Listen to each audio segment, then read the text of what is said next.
फटाक 30 सेकंड में खबरें डाउनलोड कीजिए तक ऐप, लिंक डिस्क्रिप्शन बॉक्स में।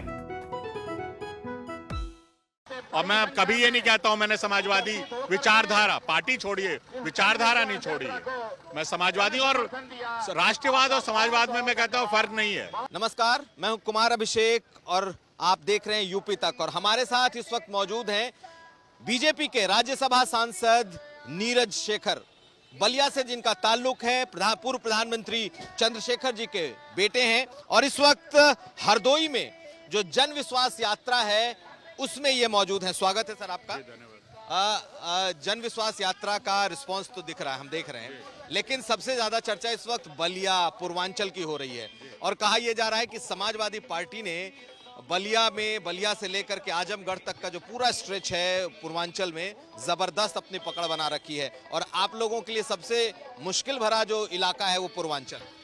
नहीं, मुझे ऐसा नहीं लगता। ये समाजवादी पार्टी के मेरे साथी, हम लोग के साथी कह सकते हैं, लेकिन जो धरातल पे वास्तविकता है, आप अगर जाएंगे तो आपको पता चलेगा। पिछली बार भी 2019 का जब चुनाव हुए थे तो कैलकुलेशन किया था सपा बसपा ने कि हमारा वोट ऐड हो जाएगा और हम सारी सीटें जीत जाएंगे।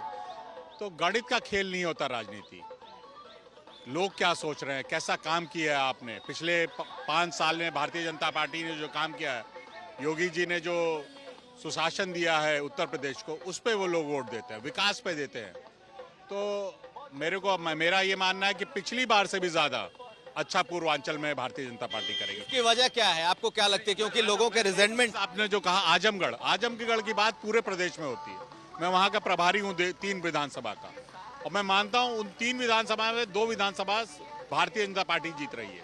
आज हमारी 1 सीट है और मुझे पूरा विश्वास है अगर हम लोग जिस तरह लगे हुए हैं तो हम लोग 3 या 4 सीटें कम से कम आजमगढ़ में जीतेंगे, इसका मुझे पूरा विश्वास है। लेकिन पूर्वांचल में कहा जा रहा है एक अनरेस्ट है बीजेपी को लेकर के, और समाजवादी पार्टी पहले से वहां मजबूत रही है।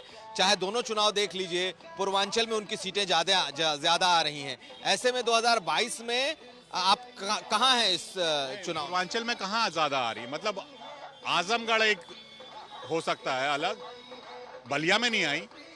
7 में से 5 सीटें भाजपा की हैं। मऊ में 3 सीटें भाजपा की, 4 में से। गाजीपुर में 5 सीटें हैं। तो अब चले गए लोग छोड़ के, हम लोग का साथ लेकर, हम लोग का वोट लेकर दूसरी के साथ हो जाए, वो बात दूसरी है। लेकिन आप अगर 17 का चुनाव देखेंगे तो भारतीय जनता पार्टी ने बहुत अच्छा किया था पूर्वांचल में, और जो काम हुआ पिछले 5 साल में उसको लेकर हम लोग जाएंगे।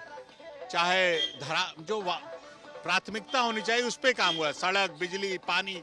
जो बिजली बलिया में 12 घंटा मिलती थी, आज 18 और 24 घंटा मिल रही है। तो इससे लोग वोट देते हैं। और विशेषकर बलिया के लोगों के बारे में मैं जानता हूं कि बहुत राजनीतिक लोग हैं। वो लोग जानते हैं कि कौन सा पार्टी कहां कैसा काम करेगी और कौन उनके विकास के बारे में काम। लेकिन इसी पूर्वांचल में जो गठबंधन अखिलेश यादव का है उसे उन्होंने पुख्ता किया है। उनके साथ ओम प्रकाश राजभर आए हैं, संजय चौहान आए हैं।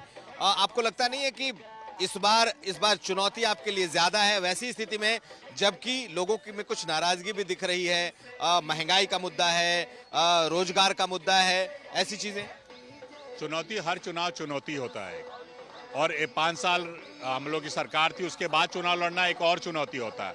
लेकिन मेरा ये मानना है जो काम किए हैं, जो आपने जैसे कहा गणित, चौहान जी पहले भी सपा के साथ थे, वो चंदौली से चुनाव लड़े थे, हारे थे चुनाव।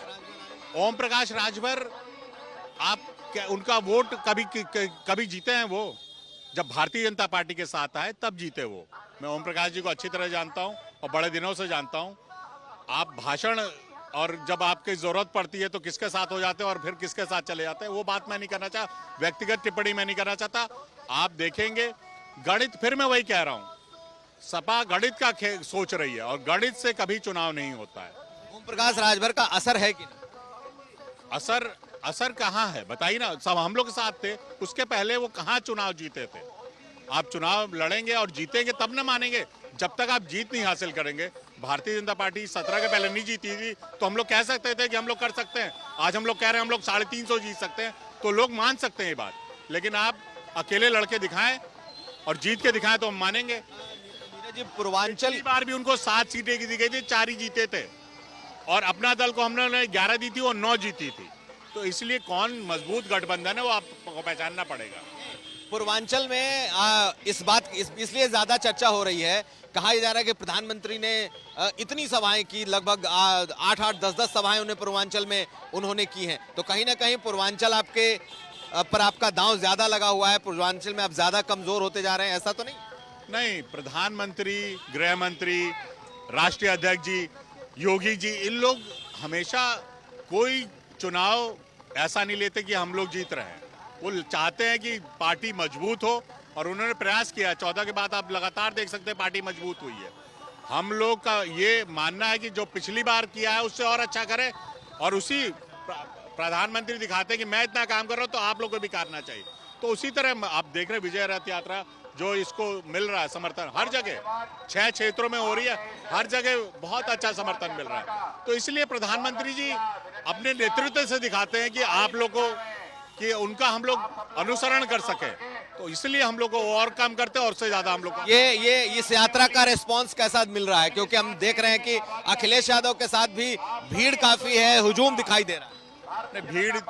भीड़ 2 तरह की होती है। मैं मानता हूं, मैंने राजनीतिक जीवन में देखा है, अभी से नहीं, पिताजी के साथ जब घूमता था तब से। एक रिस्पॉन्सिव क्राउड होता है और एक आपको देखने आता है।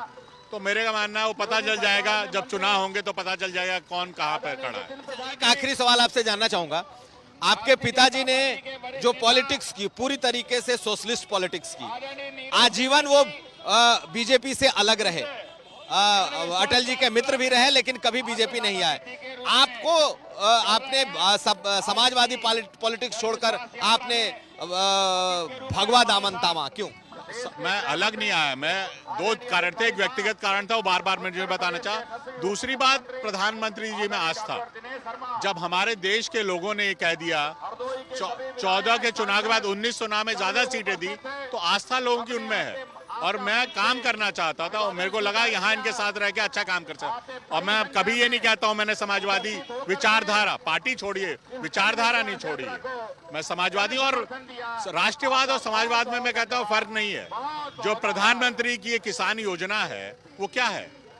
वो चाहते हैं कि हर वर्ग समाज का बराबर हो, वो उठे, वही समाजवाद है और वही राष्ट्रवाद है। आज भी खुद को समाजवादी महसूस करते हैं, मानते हैं? मैं मन से, क्योंकि मैंने पिता बचपन से उसी में रहा हूँ, काम किया है।